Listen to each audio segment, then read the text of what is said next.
Bem-vindo a mais um episódio da nossa série Experimentos Macabros da Psicologia. Nessa série falamos sobre alguns dos estudos psicológicos mais perturbadores da história e o que eles nos ensinam não só de psicologia, mas também sobre as formas certas e erradas de conduzir experimentos envolvendo os seres humanos. No episódio de hoje, vamos falar do estudo das transações na sala de chá. Esse experimento foi realizado pelo sociólogo Lord Humphrey como parte da sua tese de doutorado lá na Universidade de Washington, nos anos 60. E como você vai ver, este estudo não é macabro como a maior parte dos estudos que abordamos nessa série. Longe disso. Mas esse estudo gerou muita controvérsia na sua publicação. E ele foi duramente criticado por violações de privacidade e por não existir qualquer tipo de consentimento por parte dos participantes. Depois que o estudo foi publicado, a controvérsia no próprio departamento de Humphrey, na Universidade de Washington, resultou na saída de cerca de metade do corpo docente do departamento. E apesar de toda a controvérsia, este estudo teve uma profunda influência no campo da sociologia. Em particular, o reconhecimento de que o comportamento público e privado podem ser radicalmente diferentes, influenciando significativamente as teorias do comportamento humano que temos nos dias de hoje. E caso você não me conheça, eu sou Alberto Delísula e nesse canal falamos de neurociência, filosofia e psicologia. Bom, vamos lá falar do estudo.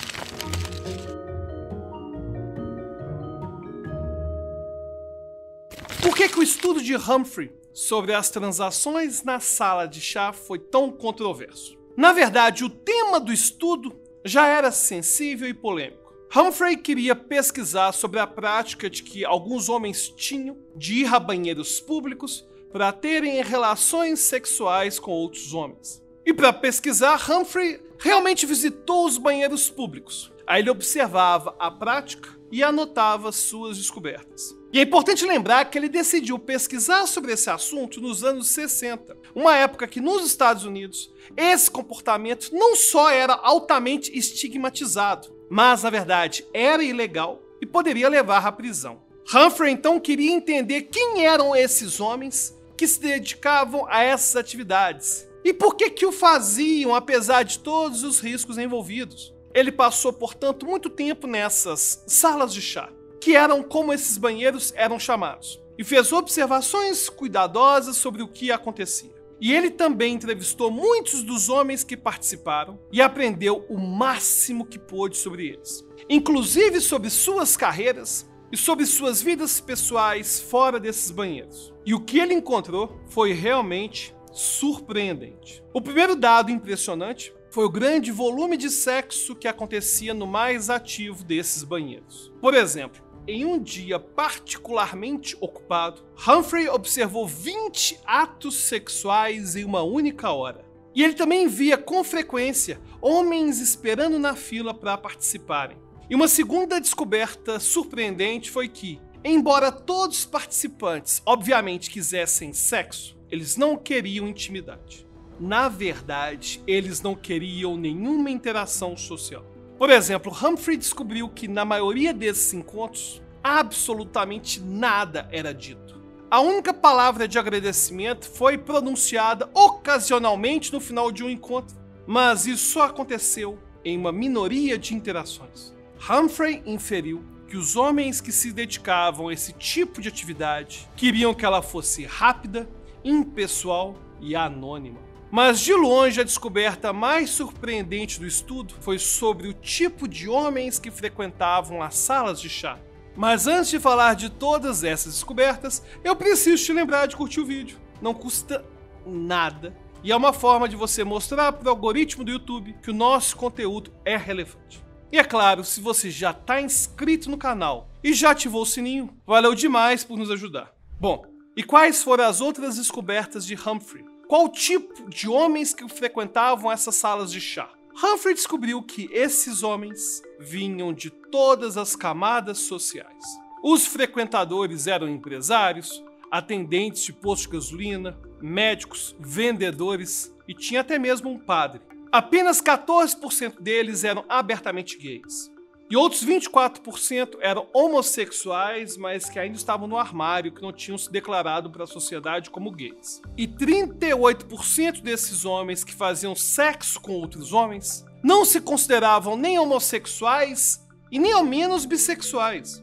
Em vez disso, eles se identificavam como heterossexuais e consideravam as salas de chá simplesmente como uma forma rápida e fácil de obter satisfação sexual. Na verdade, mais da metade dos homens que Humphreys observou praticando atos sexuais com outros homens eram casados com mulheres. E geralmente suas esposas não tinham ideia sobre esse aspecto da vida de seus maridos. E os homens tentavam ao máximo manter o segredo muito bem guardado. Esse estudo das transações nas salas de chá demonstrou que havia uma grande inconsistência entre a vida pública e privada da maioria desses homens. Muitos deles eram, na verdade, bastante conservadores na vida pública, tanto política quanto socialmente. Alguns eram membros ativos de igrejas e de outras organizações religiosas. E muitos denunciavam publicamente que achavam que a homossexualidade era pecaminosa e se opunham firmemente aos direitos dos gays. Ou seja, seria natural que a gente visse esses homens como hipócritas que não praticavam o que pregavam. Mas na verdade não foi assim que Humphrey os viu. Com base nas suas interações com eles, ele acreditava que muitos deles estavam profundamente envergonhados do seu comportamento nas salas de chá. E tentavam compensar isso de alguma forma, tentando parecer mais justos na sua vida pública. E ele se referia a esse tipo de comportamento como pessoas que colocavam uma couraça pública de retidão. E algum tempo depois da publicação do seu estudo, o próprio Humphrey se declarou gay. Ou seja, durante o experimento, o próprio pesquisador tinha consciência de que ele também tinha essa couraça pública de retidão. E Humphrey também concluiu que o comportamento observado nessas salas de chá não representava nenhum tipo de ameaça para as pessoas da comunidade local. Por exemplo, os homens que entravam nesses banheiros simplesmente para usar suas instalações nunca foram abordados para sexo ou assediados de qualquer forma. E os homens que participavam estavam frequentemente entre os cidadãos mais cumpridores da lei de toda a comunidade na vida pública. E com base nas descobertas de Humphrey, muitos departamentos de polícia começaram a ignorar o que estava acontecendo nas salas de chá e passaram a dedicar mais tempo e mais recursos para deter crimes que eles consideravam realmente perigosos. E o trabalho também levou os sociólogos a adotarem metodologias que tentavam capturar o comportamento privado do ser humano, reconhecendo que ele pode ser muito, mas muito diferente do comportamento público. E essa pesquisa também inspirou toda uma geração de sociólogos a estudar o comportamento sexual usando métodos etnográficos parecidos. Como disse um dos outros sociólogos do mesmo período, Humphrey influenciou enormemente os estudantes de pós-graduação e os acadêmicos mais jovens no campo da etnografia, inserindo o que é chamado de observação participante. Mas por mais influentes que Humphrey e suas pesquisas tenham sido, seus métodos também foram alvo de críticas significativas por várias razões. Primeiro, porque muitos dos homens não tinham ideia de que seu comportamento estava sendo observado como parte de um estudo científico. E, obviamente, eles nunca deram consentimento para isso. E isso parece ser uma clara violação do princípio do respeito às pessoas do relatório de Belmont, que eu falei em episódios anteriores. Humphrey pôde observar os homens nas salas de chá porque mentiu para eles. Ele dizia que era um voyeur e que serviria como vigia, em troca da oportunidade de observar as relações sexuais. Ele vigiava a porta e dava um sinal de alerta se a polícia estivesse nas proximidades, ou se alguém estivesse se aproximando do banheiro. Humphrey descobriu que esta era uma prática padrão em muitas salas de chá. E, portanto, ao adotar esse papel, ele poderia evitar suspeitas. Mas Humphrey queria fazer mais do que apenas observar o comportamento nas salas de chá. Ele queria saber mais sobre os homens que participavam, e isso levou a adotar uma estratégia que a maioria das pessoas considera o aspecto mais antiético do estudo. Olha o que ele fez. ele anotou as placas dos carros dos participantes das transações nos salões de chá. E com a ajuda de alguns amigos da força policial, ele descobriu quem eram esses homens e onde eles viviam. E acredite ou não, ele então foi até as casas desses homens e os entrevistou sob o pretexto de conduzir uma pesquisa de campo. E ele lhes perguntou sobre sua família, sobre sua carreira, entre muitos outros tópicos. E foi aí que ele descobriu que muitos dos homens eram casados e fortemente identificados como heterossexuais. Mas se Humphrey era o vigia e conversava com esses homens com frequência, como que ele os entrevistou sem que o reconhecessem? Simples. Humphrey esperou cerca de 1 ano antes de realizar as entrevistas. E ele também mudou sua aparência nesse período. E aparentemente esses esforços foram sim bem-sucedidos, porque nenhum dos homens relatou tê-lo reconhecido.